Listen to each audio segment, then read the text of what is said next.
Kami percaya Tuhan, bahwa janji-Mu ya dan amin. Engkau tidak pernah lalai untuk menepati setiap janji-janji-Mu di dalam kehidupan kami. Oleh karena itu berfirmanlah buat setiap kami pagi ini Tuhan. Kami siap untuk mendengarkannya. Dan biarlah lawatan-Mu juga Engkau nyatakan bagi seluruh sidang jemaat-Mu yang hadir di gereja-Mu ini, maupun juga yang mengikuti secara live streaming Tuhan. Berkat-Mu juga sama akan Engkau kerjakan buat mereka. Pengurapan-Mu juga turun atas hamba-Mu yang akan menyampaikan kebenaran firman-Mu. Sehingga apa yang hamba-Mu sampaikan itu asalnya daripada Engkau. Sehingga boleh menjadi berkat buat setiap kami yang hadir pagi ini. Hanya di dalam nama-Mu Tuhan kami Yesus Kristus, kami percayakan pemberitaan firman-Mu pagi ini. Haleluya. Semua yang percaya katakan, amin. Saya yakin dan percaya kita semua diberkati Tuhan. Amin. Bapak Ibu yang dikasih Tuhan, kalau kita menyaksikan gambar ini adalah gambar musafir atau seorang peziarah di dalam kehidupan. Seorang peziarah atau seorang musafir itu adalah orang yang sering mengunjungi tempat-tempat peristiwa secara rohani di dalamnya. Dan saya katakan bahwa kita semua adalah musafir-musafir di dalam kehidupan kita. Bukan karena kita mengunjungi, tetapi sebenarnya setiap peristiwa kehidupan kita itu merupakan sebuah pengalaman iman kita bersama dengan Tuhan. Sebenarnya kita sedang membangun musafir-musafir di dalam kehidupan kita. Bagaimana kita akan memahami Tuhan di dalam kesulitan, di dalam tantangan, di dalam kelebihan, di dalam kekurangan, di dalam kehidupan kita. Di saat kita sehat dan di saat kita sakit, apakah kita benar-benar merasakan dan mengalami yang namanya pengalaman iman bersama dengan Tuhan? Itu merupakan sesuatu yang sangat penting. Artinya pada saat kita dikondisikan dalam masa pandemik semacam ini, itu pun juga adalah bagian menjadi seorang musafir di dalamnya. Karena Allah sedang merendah hidup kita, bagaimana kita memiliki respon dalam kondisi yang semacam ini. Dalam kondisi yang seperti itu atau respon kita, ternyata itu akan membangun yang namanya pengalaman iman bersama dengan Tuhan. Artinya segala sesuatu saya katakan itu diizinkan oleh Tuhan, karena Tuhan memiliki rencana yang indah dalam hidup kita. Amin. Tidak ada sesuatu yang terjadi di dalam kehidupan kita tanpa seizin daripada Tuhan. Di balik itu semua Allah sedang berkarya, Allah sedang merendah kehidupan kita, agar kita betul-betul di setiap lini hidup kita memahami akan kasih kuasa Tuhan di dalam hidup kita. Dan pagi ini kita akan sama-sama belajar, yaitu bagaimana Yosua menjadi seorang musafir Tuhan. Dia dalam kepemimpinannya, bagaimana dia merasakan akan pertolongan dan penyertaan Tuhan. Sehingga pagi ini kita akan belajar bersama-sama tentang janji Tuhan kepada Yosua. Kita akan sama-sama membuka Alkitab kita di dalam Yosua, kitab Yosua pasal yang ketiga, ayat yang pertama sampai dengan yang ketujuh saja. Yosua pasal yang ketiga, ayat yang pertama sampai dengan yang ketujuh. Menyeberangi sungai Yordan. Yosua bangun pagi-pagi. Lalu ia dan semua orang Israel berangkat dari Sitim, dan sampailah mereka ke sungai Yordan. Maka bermalamlah mereka di sana sebelum menyeberang. Setelah lewat 3 hari, para pengatur pasukan menjalani seluruh perkemahan dan memberi perintah kepada bangsa itu, katanya, segera sesudah kamu melihat tabut perjanjian Tuhan Allahmu yang diangkat para imam yang memang suku Lewi, maka kamu harus juga berangkat dari tempatmu dan mengikutinya. Hanya antara kamu dan tabut itu harus ada jarak kira-kira 2000 hasta panjangnya. Janganlah mendekatinya. Maksudnya, supaya kamu mengetahui jalan yang harus kamu tempuh. Sebab jalan itu belum pernah kamu lalui dahulu. Berkatalah Yosua kepada bangsa itu, kuduskanlah dirimu, sebab besok Tuhan akan melakukan perbuatan yang ajaib di antara kamu. Dan kepada para imam itu Yosua berkata demikian, angkatlah tabut perjanjian dan menyeberanglah di depan bangsa itu. Maka mereka mengangkat tabut perjanjian dan berjalan di depan bangsa itu. Dan Tuhan berfirman kepada Yosua, pada hari inilah aku mulai membesarkan namamu di mata seluruh orang Israel, supaya mereka tahu bahwa seperti dahulu aku menyertai Musa, demikianlah aku akan menyertai engkau. Bapak Ibu yang dikasihi Tuhan, kalau kita perhatikan apa sih yang dijanjikan Tuhan terhadap Yosua pada waktu itu. Kalau kita membaca di dalam kitab Yosua pasal yang pertama ayat pertama sampai dengan yang kelima, bagaimana Tuhan menjanjikan kepada Yosua bahwa dia akan menyertai Yosua seperti pada saat Tuhan menyertai Musa pada waktu itu. Dan Tuhan juga katakan setiap tanah yang diinjak oleh Yosua dan bangsa Israel pada waktu itu juga akan menjadi miliknya. Tetapi permasalahannya, apa yang dijanjikan Tuhan ternyata tidak serta-merta langsung ada di tangan mereka. Permasalahannya mereka diperhadapkan dengan tantangan, yaitu mereka harus menyeberangi yang namanya Sungai Yordan. Sungai Yordan bukan sungai yang kecil, tetapi mungkin lebarnya kurang lebih 30 sampai 40 meter dan panjangnya kurang lebih 350 kilometer. Dan zaman dahulu belum ada namanya jembatan, Bapak Ibu. Kalau seperti sekarang kan, kalau kita mungkin ke Sungai Kapuas, ke Sungai Musi dan sebagainya, untuk menyeberang ke pulau yang lainnya atau daerah yang lainnya itu gampang karena ada apa? Ada jembatan. Tetapi pada waktu itu belum ada yang namanya jembatan. Mereka diperhadapkan dengan permasalahan, yaitu mereka harus menyeberang yang namanya Sungai Yordan, yang notabene mungkin kedalamannya 1 sampai 3 meter. Kira-kira kalau kita diperhadapkan dengan permasalahan yang semacam itu, apakah kita melihat masalah atau kita melihat Tuhannya? Apa yang dijanjikan oleh Yosua ternyata tidak serta-merta. Lalu yang kedua, ternyata orang-orang yang tinggal di tanah Kanaan itu adalah orang-orang yang luar biasa. Maka pada saat pengintai, 12 pengintai suruh mengintai orang-orang yang tinggal Kanaan, mereka adalah bangsa Enak. Mereka orangnya tinggi-tinggi besar, perawakannya raksasa-raksasa. Saya bisa gambarkan seperti ini. Ini ada orang Hewi, ada orang Amori, ada orang Enak, ada orang Yebus, ada orang Het dan Amalek. Semuanya orang-orang kuat, orang-orang luar biasa. Dan mereka harus mengalahkan orang-orang tersebut. Padahal Israel belum terbiasa yang namanya berperang. Mereka dulu adalah budak, setelah itu dia menjadi bangsa yang berpindah-pindah atau nomaden. Itu yang terjadi. Lalu mereka harus diperhadapkan dengan segala permasalahan dan kesulitan yang ada. Lalu apa yang dikerjakan Yosua pada waktu itu? Apa yang dilakukan Yosua untuk menghadapi semuanya itu? Ternyata Yosua tidak tinggal diam. Dia tetap percaya apa yang dijanjikan oleh Tuhan. Maka apa yang dilakukan Tuhan? Yang pertama, Yosua menguduskan bangsa Israel agar mereka bisa berkenan di hadapan Tuhan. Apa yang dikerjakan, apa yang dilakukan bangsa Israel?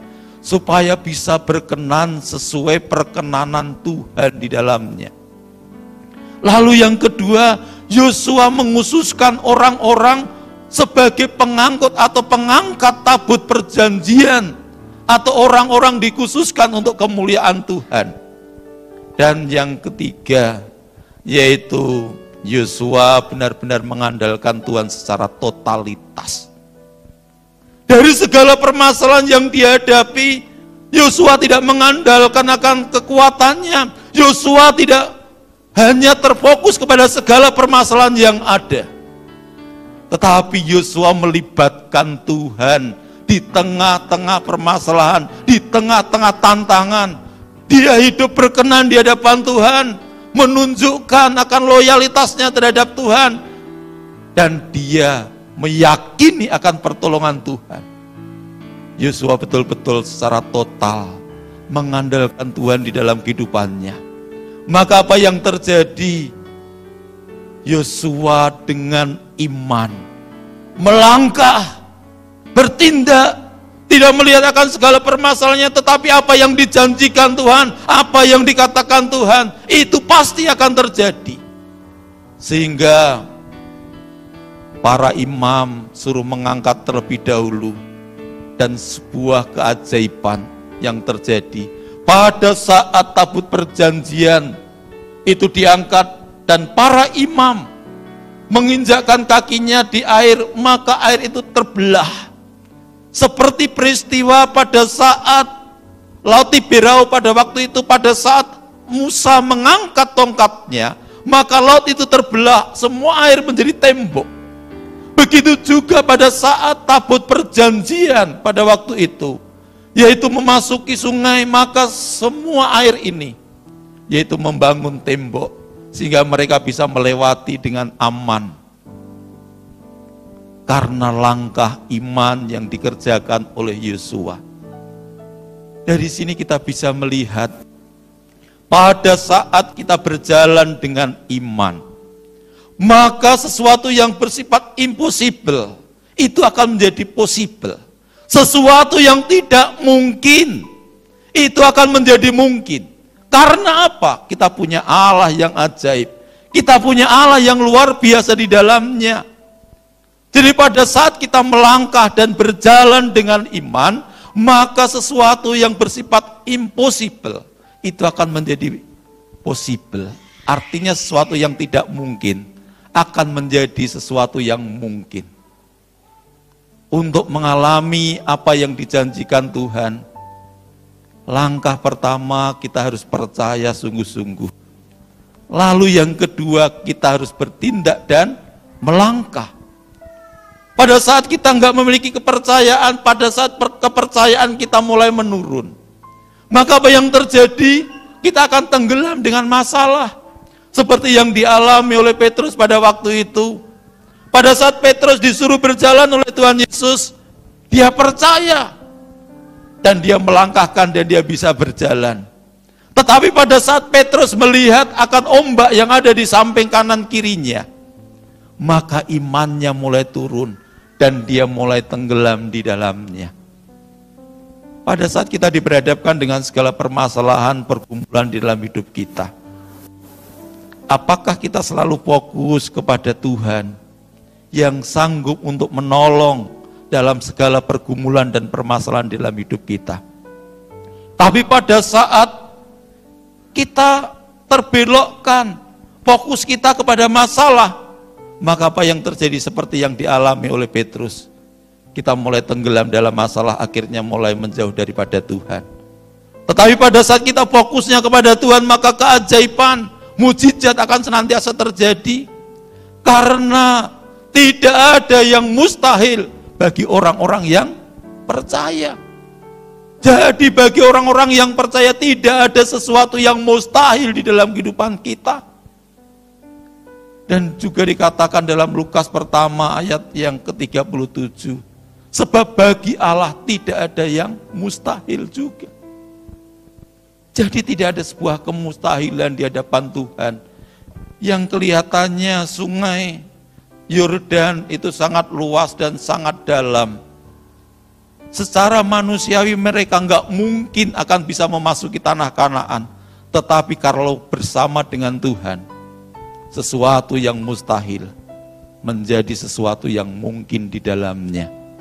Lalu yang kedua, pada saat dia berhadapan dengan orang-orang penduduk Kanaan yang notabene mereka adalah orang-orang raksasa-raksasa. Secara manusiawi mereka nggak mungkin akan bisa mengalahkan. Tetapi karena mereka percaya dan bersama dengan Tuhan, maka mereka pun juga bisa mengalahkan di dalamnya. Dengan iman, bangsa Israel bisa menyeberangi sungai Yordan. Dengan iman, bangsa Kanaan bisa dikalahkan. Ternyata begitu dahsyat iman kita. Pada saat kita sungguh-sungguh percaya, maka Tuhan Yesus katakan, maka kita pun juga bisa memindahkan gunung. Ini merupakan sesuatu yang luar biasa. Apa yang kita katakan, itu akan terjadi di dalamnya. Oleh karena itu bisa saya simpulkan Bapak Ibu, untuk mendapatkan apa yang dijanjikan oleh Tuhan, tidak serta-merta itu langsung tersedia di depan kita. Namun butuh sebuah tindakan, butuh yang namanya usaha, butuh yang namanya perjuangan, dan juga iman yang kuat di hadapan Tuhan. Karena di balik masalah itu, ada sebuah mukjizat yang Allah sediakan buat setiap kita. Amin. Di balik permasalahan, di balik setiap tantangan, itu ada mukjizat yang Tuhan sediakan bagi setiap kita. Oleh karena itu pada saat kita ada masalah, jangan pernah kita menyerah di dalamnya. Tapi geluti masalah itu, sampai engkau menemukan dan mengalami yang namanya mukjizat Tuhan. Mungkin dalam usaha kita, mungkin dalam pekerjaan kita, mungkin dalam rumah tangga kita, mungkin juga dalam kesehatan kita. Tuhan itu sanggup berkarya apapun yang menjadi pergumulan dan tantangan kita. Gak ada sesuatu yang mustahil. Dalam kondisi pandemik seperti ini pun juga, saya yakin dan percaya perlindungan, kuasa, dan mukjizat Tuhan pun juga akan terjadi dalam hidup kita. Amin. Sehingga kita pun juga sampai saat ini bisa tetap sehat, tetap kuat. Itu semua pun juga karena kasih anugerah yang dari Tuhan. Lalu yang kedua yang perlu kita ingat bahwa janji Tuhan itu ya dan amin. Maka di dalam Petrus katakan, sekalipun manusia menganggapnya sebagai kelalaian, tetapi Tuhan gak pernah lalai untuk menepati setiap apa yang dijanjikan Tuhan di dalam kehidupan kita. Tinggal masalahnya, apakah kita sungguh-sungguh percaya? Apakah sungguh-sungguh kita yakin akan setiap janji Tuhan? Karena janji Tuhan itu adalah iya dan amin. Pasti tidak akan terjadi apa yang dijanjikan Tuhan di dalam kehidupan kita.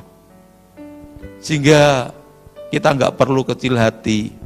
Apapun yang terjadi, kita bisa menikmati dan tetap bersyukur. Baik itu sehat, baik itu mungkin kondisi sakit dan sebagainya. Karena di balik itu semua, ada rencana Tuhan yang luar biasa. Lalu yang ketiga, sejauh mana iman kita? Sejauh itu juga hasil yang akan kita dapatkan di dalam kehidupan kita terhadap apa yang Tuhan janjikan. Iman sangat menentukan hasil yang akan kita dapatkan di dalam kehidupan kita. Pada saat kita ini goyah iman kita ini tenggelam dengan segala permasalahan, kita fokusnya kepada masalah, maka masalah akan kelihatan besar dan Tuhan akan kelihatan kecil.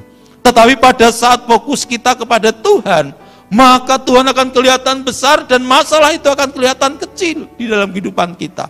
Sehingga kita tetap akan bersemangat apapun kondisi dan keberadaan kita. Lalu yang keempat, yang kita lakukan, harus kita tetap maju terus. Karena mukjizat itu selalu ada bagi orang-orang yang percaya. Bapak Ibu yang dikasihi Tuhan, saya akan mengakhiri khotbah saya dengan saya menampilkan ini jambu. Kita semua kenal. Tetapi yang ingin saya jelaskan, saya katakan, walaupun buah jambu ini tumbuh bersama di dalam satu batang atau satu pohon, mungkin pun juga bunganya itu pun juga munculnya bersamaan. Tetapi kalau kita perhatikan matangnya ini bisa berbeda-beda. Ini menggambarkan akan proses iman di dalam kehidupan kita. Kenapa banyak orang percaya diberkati hidupnya? Kenapa banyak orang juga semakin sungguh-sungguh di dalam Tuhan, sekalipun mereka juga menghadapi begitu banyak masalah, tetapi mereka tetap sungguh-sungguh di dalam Tuhan dan memiliki iman yang luar biasa. Ternyata semuanya itu tergantung dari iman yang kita miliki. Setiap kita sebenarnya sedang menjalani yang namanya proses kehidupan itu. Masing-masing kita sedang direnda oleh Tuhan. Apapun kondisi kita, apapun posisi kita.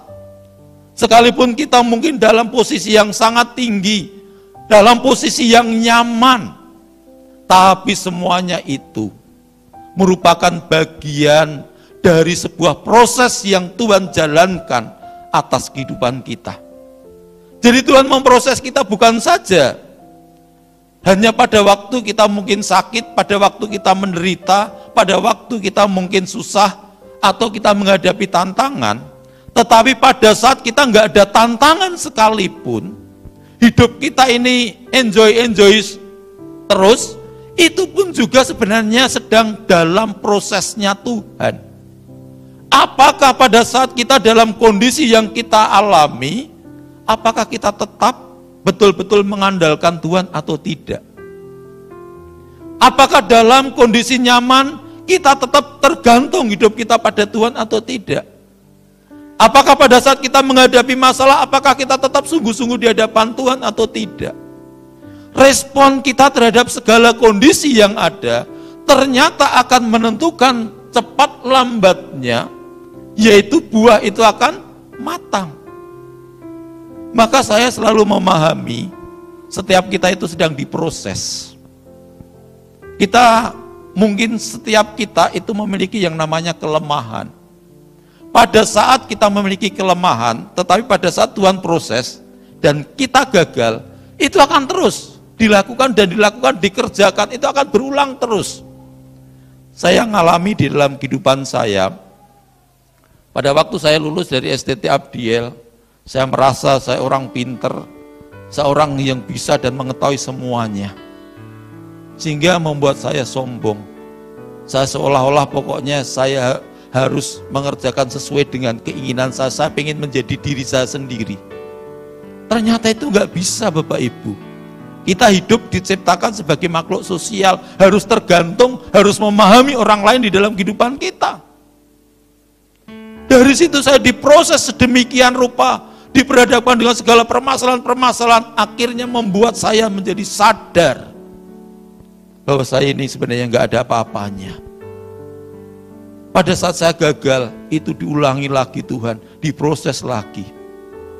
Maka apa yang terjadi pada saat kita nggak nurut akan Tuhan, sesuai dengan standarnya Tuhan, maka proses itu akan senantiasa terjadi di dalamnya. Sehingga apa yang terjadi? Kita kalau nggak nurut Tuhan, kita nggak akan mateng-mateng seperti pohon jambu ini, seperti buah jambu ini. Tetapi pada saat kita nurut, semakin lulus, semakin cepat matang di hadapan Tuhan. Oleh karena itu, mari kita pahami, kita saat ini sedang dibentuk menjadi musafir-musafirnya Tuhan. Orang-orang yang memiliki pengalaman secara khusus bersama dengan Tuhan. Oleh karena itu, apapun kondisi kita, apapun keberadaan kita, mari kita responi dengan positif. Karena Allah sedang merendah hidup kita. Allah sedang berkarya di dalam kehidupan kita. Tujuannya apa? Agar kita memiliki pengalaman iman bersama dengan Tuhan. Sehingga apapun kondisi kita, kita bisa mengalami yang namanya mujizat Tuhan. Apa yang dijanjikan Tuhan, tidak serta-merta kita akan dapatkan, tetapi kita harus melewati setiap tantangan-tantangan itu di dalam hidup kita. Dan pada saat kita mampu melewati setiap tantangan itu, akhirnya di situ kita akan melihat, akan campur tangan Tuhan. Kita akan melihat mujizat Tuhan di dalam kehidupan kita. Kiranya Tuhan Yesus memberkati setiap kita. Amin.